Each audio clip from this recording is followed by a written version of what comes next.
Ken, let's talk about it. In credit, in triple Bs at the moment. The story coming into 19, the narrative that slowly builds is that the C-suite could defend their credit rating. Do you think they still can? I do. You know, in 2019, we saw something for the first time in my 30-year-plus career. We saw AT&T, one of those issuers that's on the cusp that people have been concerned about being downgraded to below triple B to high yield.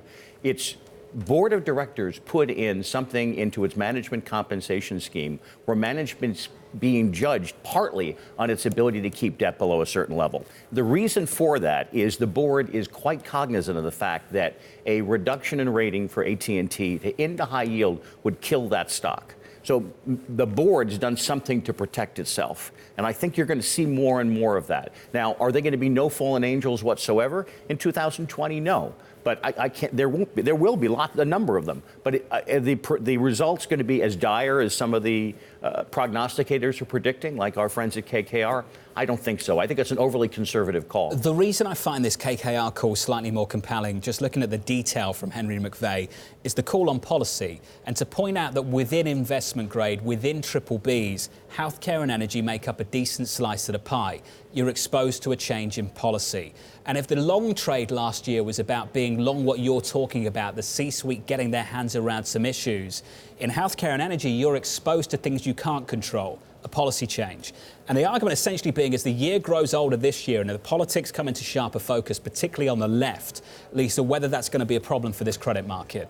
You know, I'm cautious on credit. You look at overall valuations, you have to be more cautious. You're playing for a handful of basis points at this point. It's not like where we started the year 1 year ago.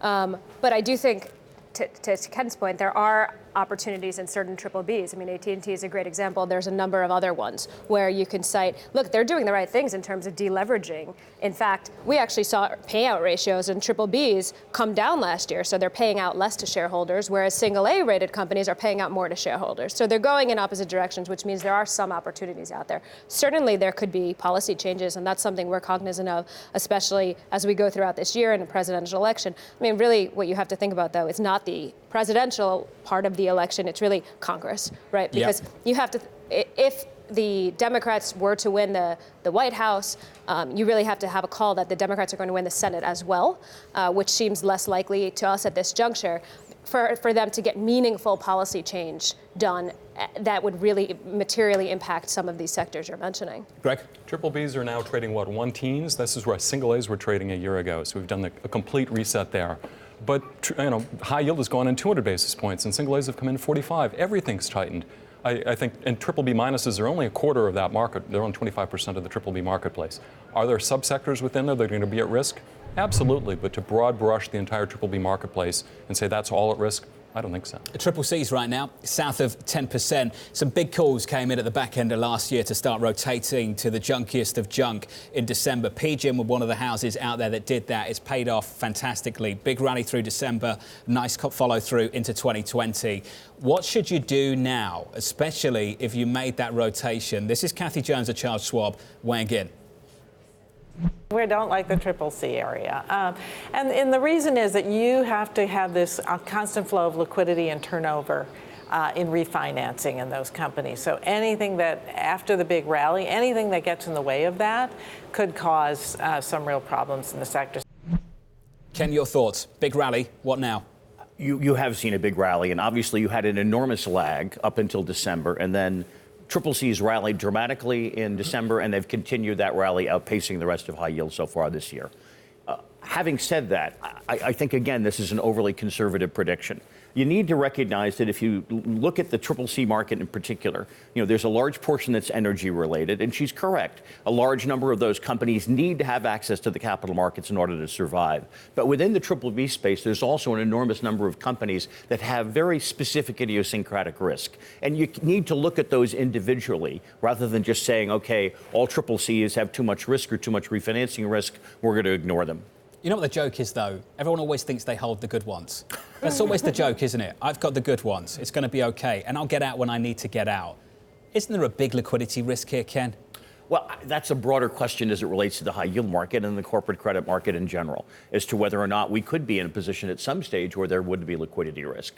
And we're mindful that you need to manage your liquidity in your portfolio. Well, let's think about it, Ken. We've sat around this table. Everyone around me has said that this is QE. People screaming at the TV saying it's not, but you guys think it is, so let's go with that. Right. If the Fed backs away from its balance sheet in a couple of months, halfway through the year, and you're sitting on a CCC credit and this market starts to tighten up, or rather spreads start to blow out, it's not a good place to be, is it? Well, if you're assuming you own a CCC that has to have access to the capital markets. Well, I guess my question is, can you simultaneously say that this rally is built on a balance sheet expansion at the Fed because this looks like QE, and have the confidence to sit in the riskiest parts of credit, when what you're effectively telling me is that this rally is built on Federal Reserve stimulus and pretty much nothing else? Can you simultaneously have that trade on? If your framework for this market is this is a QE trade, and the Fed's telling you it's not QE, and there's a real risk that because they don't think it is, this balance sheet expansion ends at some point this year, do you really want to be sitting on those credits? Well, I think the answer to that question is you're right. The Fed is supporting the broad rally that's taken place in the marketplace. But that doesn't mean that I can't select. And granted, you always think as a portfolio manager, you're selecting only the best ones and ignoring the ones that are not. But we are very focused and confident in our credit selection skills. I look at what propelled us forward in terms of returns last year. Yeah. It all came from credit selection. Well, I don't want to question your homework. I don't want to question anyone's homework around this table.